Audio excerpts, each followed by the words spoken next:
Hi, everyone, and welcome back to the Travel Coach Network podcast. It is I, Sahar Rose Devor, the founder and CEO of the Travel Coach Network and the creator and instructor of the Travel Coach Certification Program. Today, I have a special guest, Heather Markel. She is a New York Times featured travel, lifestyle, and business coach who is herself a full-time traveler. After more than 25 years stuck behind a corporate desk, Heather quit her corporate career in 2017, expecting to take a 6-month career break to travel the world.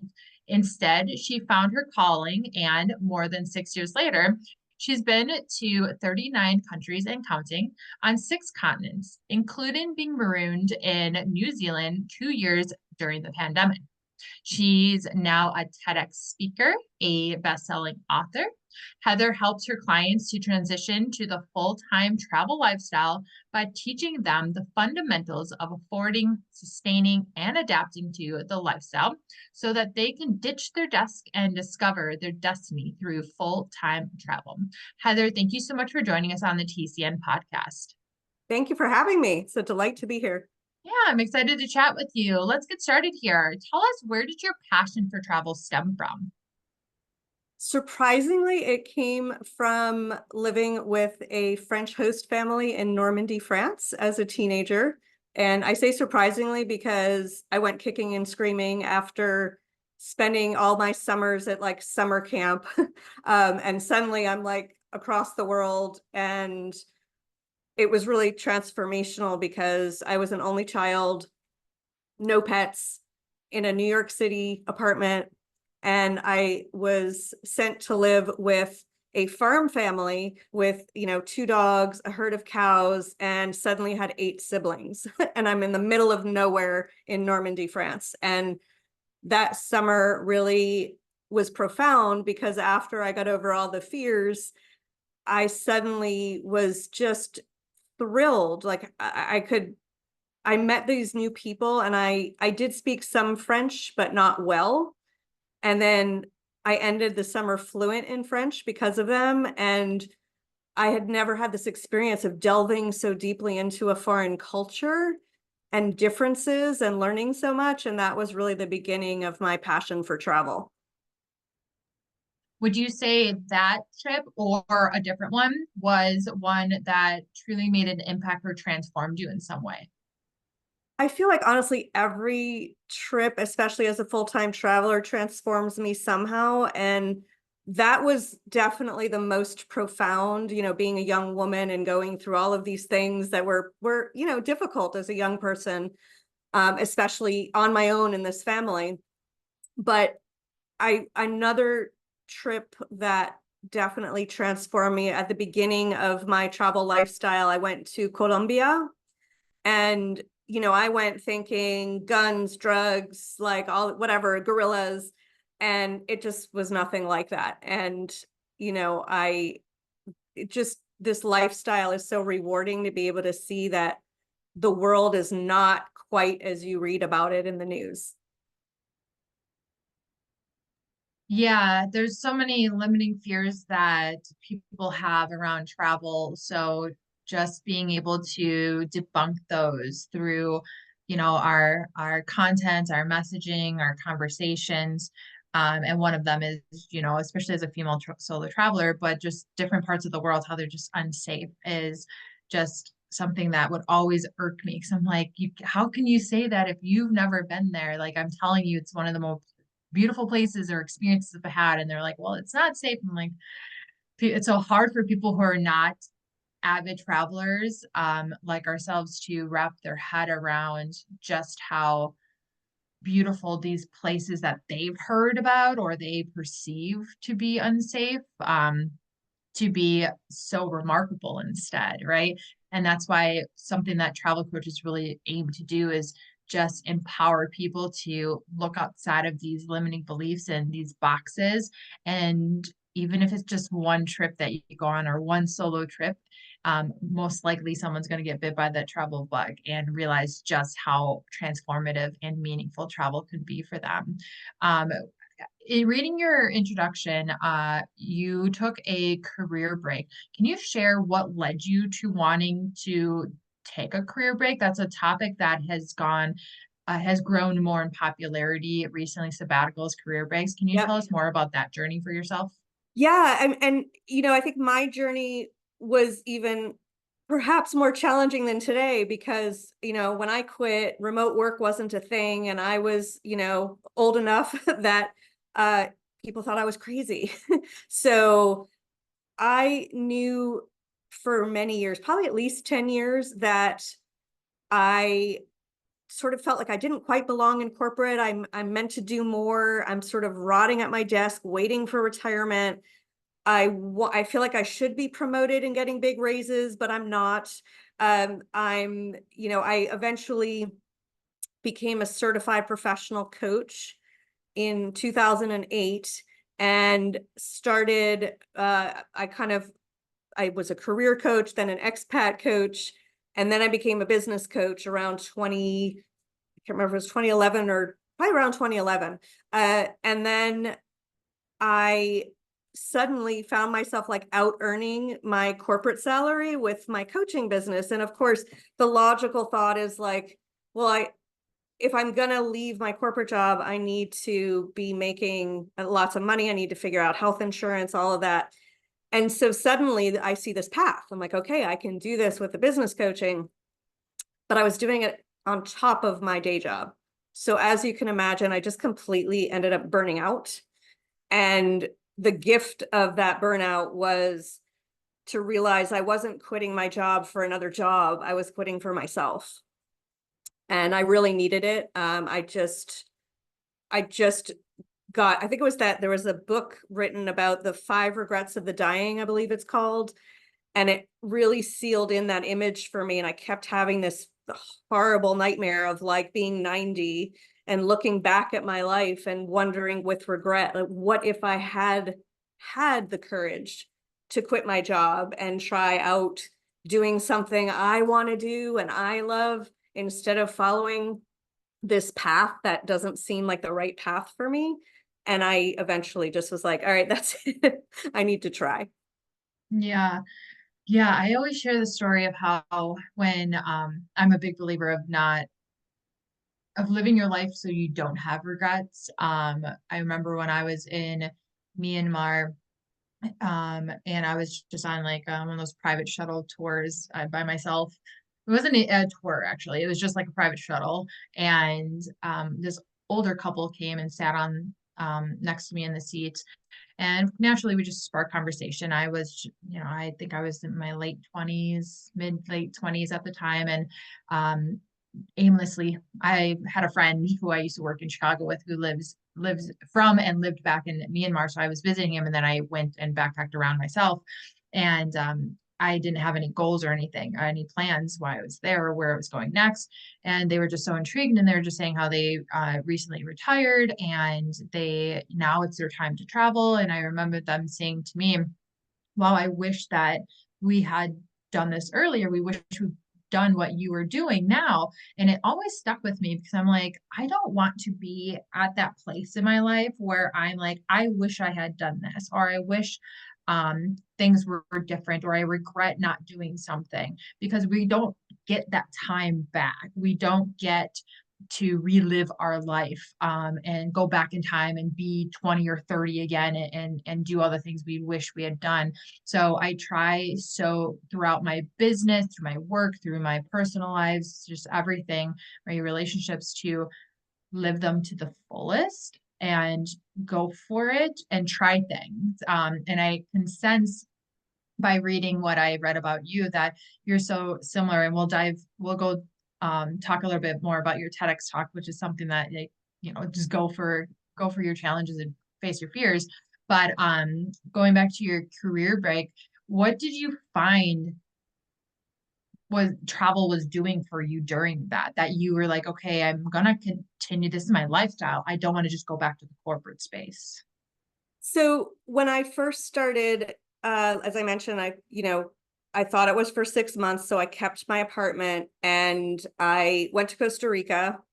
And 2 weeks in, I had a meltdown. I think this is something that happens with people that start this lifestyle is like especially if you're used to those 2-week vacations in corporate, it's that moment when you go, oh my God, I'm not going back to work tomorrow. I'm not like, what am I doing with my life? And in this instance, that was compounded with having met 2 wonderful travelers from Canada and I was in Corcovado National Park in the south of Costa Rica, and they were in Samara, and I was trying to figure out how to get to them from where I was. And longer story short, I couldn't figure it out. It just seemed like it was either going to be a dangerous bus ride or a really expensive flight. And I just realized I've just quit my job to travel the world, and I cannot figure out how to meet 2 people who are in the same country as I am. Clearly, I'm not cut out to travel full time. So I, broke down in tears, and eventually this like wise voice spoke in my head, me, reminding myself like, well, instead of focusing so hard on trying to get somewhere you can't go, why don't you figure out where you can go? I was like, well, that's smart. And that sealed it for me. From then on, I had been so used to pre-planning everything in my life. So this idea of going with the flow was foreign and terrifying to me. And once I got it, so that was it. And I was like, oh my God, I love this. And when I had to come back, I went to like Costa Rica, Nicaragua, and Panama for like 6 weeks. I had to return for jury duty. And then I went out to Europe. And while I was traveling in Europe, I just was like, I am so happy. I love what I'm doing. Why am I going back to corporate? And I began thinking about, first off, the apartment I'm holding on to in New York became travel money. I started looking at the number of that rent, and I'm like, if I applied that to my travels, holy cow, like I can travel for a long time. And once I got rid of it, I started thinking, well, my whole life has been about traveling around a job at the center of my life. What if I look at this differently and I look at work that's revolving around travel at the center of my life? And I know it sounds like nothing, but it was the biggest mind shift ever. And I soon found my way into a travel writing job, and found other ways to make money. And that was that. I love that. I love how you were saying instead of, because that's so true, especially like um culture for people who are living in the US, it's your job and then everything revolves around that. So when we ask people, like we meet someone, we're like, "Hi, what's your name? What do you do?" People identify as their job. You know, I work for this company. I am an engineer. I do this. But it's like, why does our identity have to be tied to what we do to earn a paycheck, which most people just work to earn a paycheck? So I love that how you flip the script on that and say, well, why don't I take what I'm truly passionate about and center my life around that and design my life around that, which is what I can see helped lead you into what you do now as a travel lifestyle coach. Can you share more about what exactly do you do and who do you help? Yeah. So I love to serve, those frustrated mid-career professionals. So, sort of like 40 to 60 years old, realizing there's got to be more to life than this job and waiting 10, 20 years to retirement. And yet I don't want to ruin my retirement. So how would I want to travel more, but I don't, I don't know how to do it in a way that that's not going to bankrupt my future. So I teach them essentially, my 3 pillars are kind of mindset, money, and mastery. So most people need help around the budget. How do I budget for full-time travel? Because a vacation is usually a week. A break might be a month, and that's fine. But if you're traveling 6 months, 12 months, forever, how do you budget it? And then how do you sustain it? So those are the biggest areas I work on with my clients. But even though most people, the first question they'll ask is how to afford full-time travel, what I find the real first step is what's under that. What's the belief systems you're carrying about why you can't travel full-time, why it's not financially possible, and addressing those. And then the last piece is helping them with all of those logistics. Like I just had a client this week who's about to move overseas, and we were talking about kind of, there's what do I do with the stuff? What about my, how am I going to handle my mail and taxes? What about health insurance? So, talking about all those logistical pieces that really, it's like a never ending list of questions and problems that need to be resolved. So I try to help my clients kind of manage that piece as well. I love that. And it still reminds me of what you were just talking about, of how we think that we can't afford, or many people think they can't afford travel. But when you were talking about how like you were holding on to this New York apartment still, and you were kind of converting the cost of that rent with what we could do traveling, it just reminds me of like I used to do the same exact thing. Like every dollar I would see to me was okay, how that spoke to me flights and countries. Like I knew after traveling how much something would cost after a certain amount of time, or what region of the world would cost me for a certain amount of time of my budget. But I think a lot of people have a lot of really limiting beliefs. So you talked about affordability, being able to afford that as one of it. And something else you help people with is sustaining it. What are some of those challenges that you've seen or heard your clients have when it comes to sustaining a travel lifestyle? So I think some of the problems are, and this is where I try to help, is you need to be really honest about what your travel style is. And by that, I mean, are you a Ritz-Carlton 5-star hotel person, or are you like, okay, sleeping in a tent on the ground? Because if you're not, the first thing that's going to happen is you're going to go out there and, budget for the tent, and, you're going to run out of money in your Ritz-Carlton hotel after a week. Or you're going to budget for the tent and realize you hate this lifestyle because you're a 5-star person. So to me, that's one of the most important things to get right, is when we're trying to create a travel budget for you. You are not me. You are not, the hordes of other people that do this, and really get granular with what you want. Another mistake sometimes is not thinking, we all come from somewhere. Are we traveling in dollars, in euros, in pesos? Like our money is going to go further in some cases and less far in others. So you need to be cognizant and take that into account when planning. Also, location is really important, both for your budget and also, I think, I do think that there are places in the world that are easier when you're starting this lifestyle than others. And as a solo traveler, I would say I've been to Colombia. I just went back to Cape Town, South Africa last August, which is reputed to be one of the most dangerous places in the world. And I did it solo. That is not a place I would suggest necessarily a solo female traveler go for their first stint into this lifestyle. So I think that it's important to look at so many different facets of who each person is and the experience they want and the budget they have. And if they fail to do that and they just kind of jump into the lifestyle, I think, what tends to happen is either they, oftentimes they'll love the beginning, and then somewhere in there, they start enjoying it less. And I will say one thing that I found also happens, very common. I don't know if it's the same if you're in a couple. I would think it is in a different way. But year one of this lifestyle is actually a lot more challenging than I thought. I thought this lifestyle was about me going to see the world. What it turned out was year one is about me seeing myself through the world.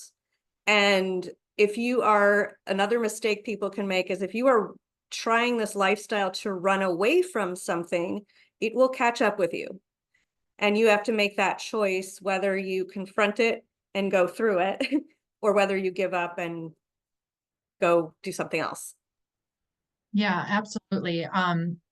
Travel, I mean, I was a backpacker for 10 years on and off solo. It's to 84 countries. It's exhausting. Wow. People Yes. people don't realize that it's difficult. And I think that's where a lot of people fail, that it's very glamorized, especially through social media and Instagram and everything, of having this solo, you know, backpacker or travel the world lifestyle, digital nomad lifestyle, which is obviously I love it. It's my thing, but Yeah. it's one, not for everyone, and two, it's not as easy as it seems. So being able to find experts like yourself, coaches like yourself, to help people identify, hey, you need to think about this as well, because I'm the expert. I know what could possibly come. And that's where people burn out. They go back home and now they're disappointed in themselves. They don't, now they have to readjust to their life back home when they just figured out everything to leave. And travel is far too powerful and impactful to just give up on that. And it can do so much for us, but it takes that guidance and support from people like yourself to be able to sustain that, like you said, to afford it, to sustain it, and to, integrate that into helping you reach whatever specific goals you set for yourself and your life as a whole. Right. Absolutely. And that's why I also help people that have started the lifestyle, because like year one, and I find year one is that challenging, like you go really deep into some personal things. And year two, my experience of this is around the end of year two also, I think travel helps us with personal growth much faster and much deeper than any other modality, because you're kind of giving 100% of your time to self-growth rather than kind of reading a book on the side or meditating in the morning. It's your life is personal growth. And by the end of year two, we've grown so much that we actually need to catch up to ourselves. And there's a period in there that I love helping people just kind of realize, like, you aren't who you were 2 years ago. Who are you now? Who do you want to be? What you wanted 2 years ago may not be what you want now.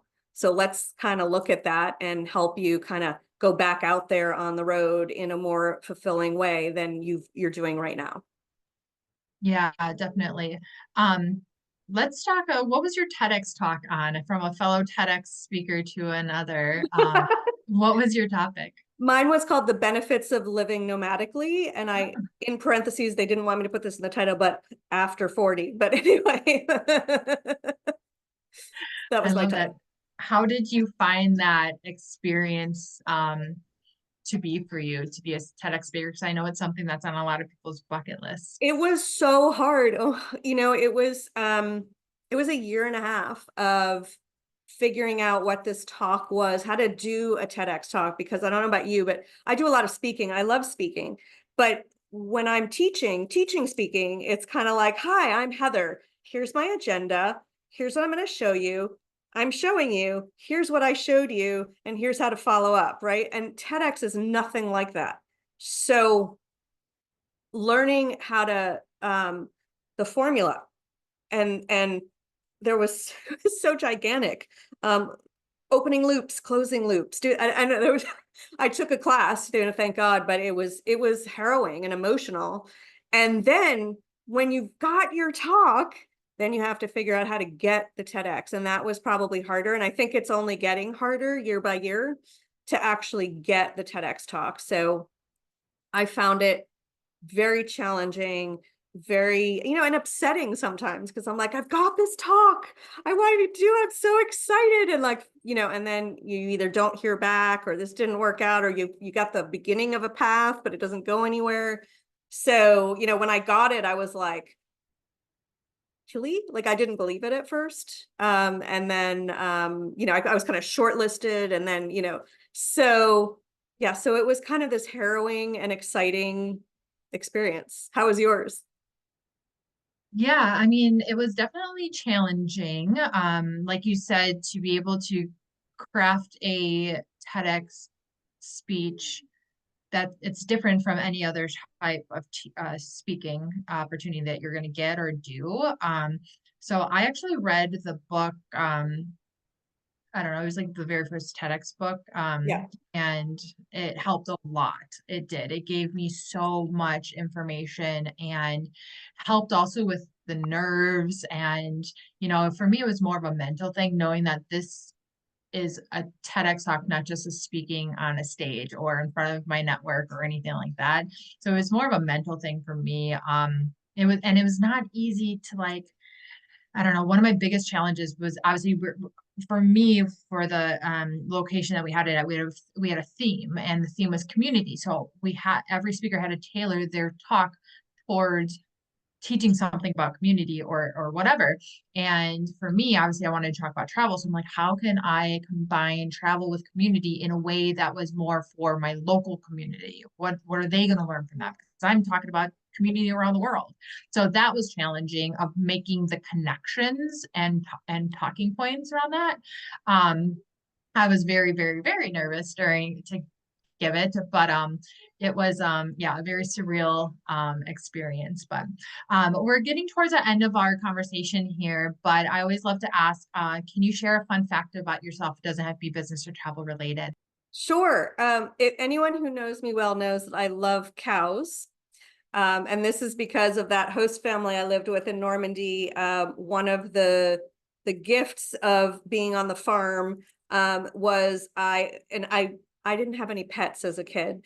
So they had this one cow, Amazonie, who followed me around and licked me like a giant puppy dog. And she made me feel like at a time when I was scared and overwhelmed by this large family, she just made me feel seen and understood and wanted every day. So I actually travel the world looking for cows because they're different in every country, and I love taking their pictures.